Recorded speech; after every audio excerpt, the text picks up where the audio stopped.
And now from this new law, there is also a fees for registration. So 2,000 rupees fees is required to be paid for registration, and for prior permission it is 1,000. And so the applications will be made electronically. So there is an online filing system followed by hard copy. Now there is a time limit that within 90 days the application needs to be processed, and also it says that the department, in case it rejects, will also provide reasons for rejection of your application. Documents: hard copy of the online application form, certified copy of the organizational registration certificate, details of activities for the last 3 years, and the financials, audited financial statement for last 3 years. So registered society, for the prior permission, a commitment letter from the donor is required.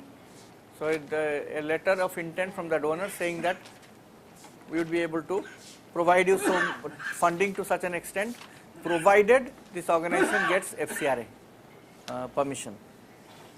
And a reasonable project. Submit a copy of the reasonable project for which foreign contribution is proposed to be utilized. So for prior permission, the form is FC4. For new registration is FC3. For prior permission it is FC4. And similarly the electronic application followed by hard copies. And 1,000 rupees fees for the prior permission.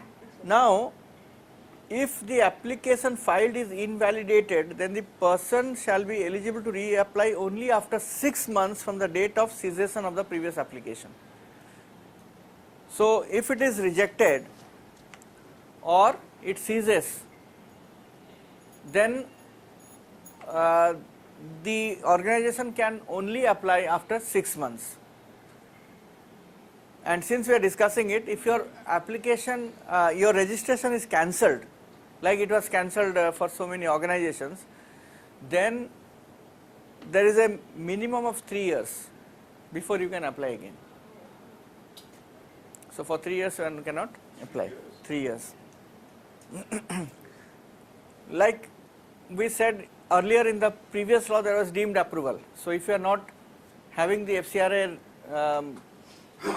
prior permission, then you could, if you do not hear from the FCRA department for 120 days, you could assume that it is approved or deemed approved, and then you can receive foreign contribution. But in the new law, it is not there. So which means that deemed approval is not there in the new law.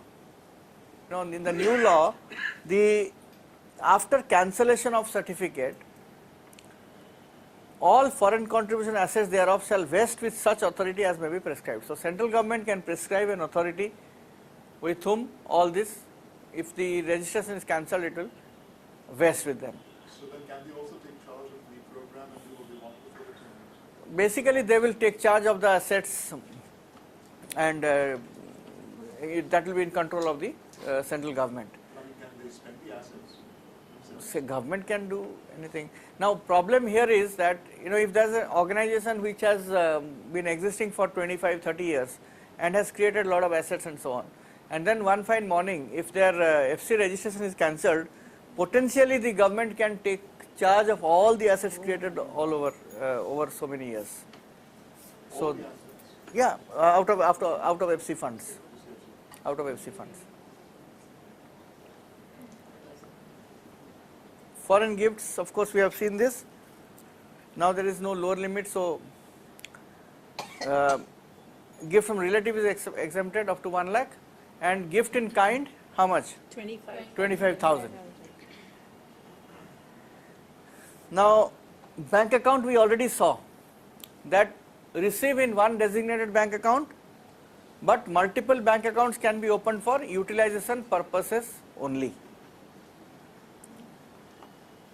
Can you transfer FC funds to a field worker's personal bank account or not? No.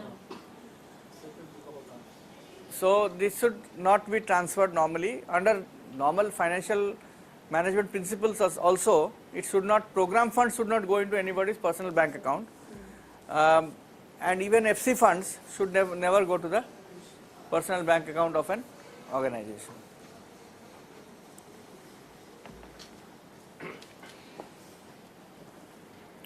So if there are subsequent or bank accounts, link up bank accounts opened for utilization purposes, then that needs to be intimated to the ministry within 15 days of opening of such bank account.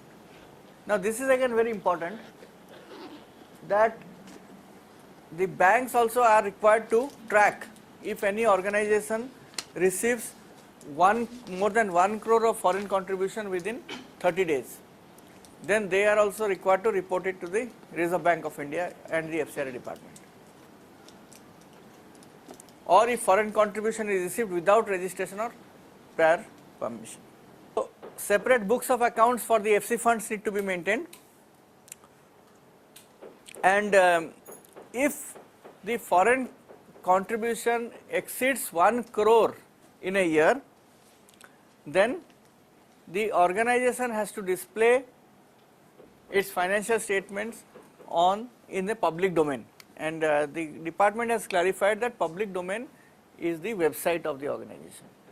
So for Help Your NGO, any organization who is receiving more than 1 crore, they are obliged to put their financials on their own website. So that much you can get. Below 1 crore you have to give that money, award, 1000 rupees. So,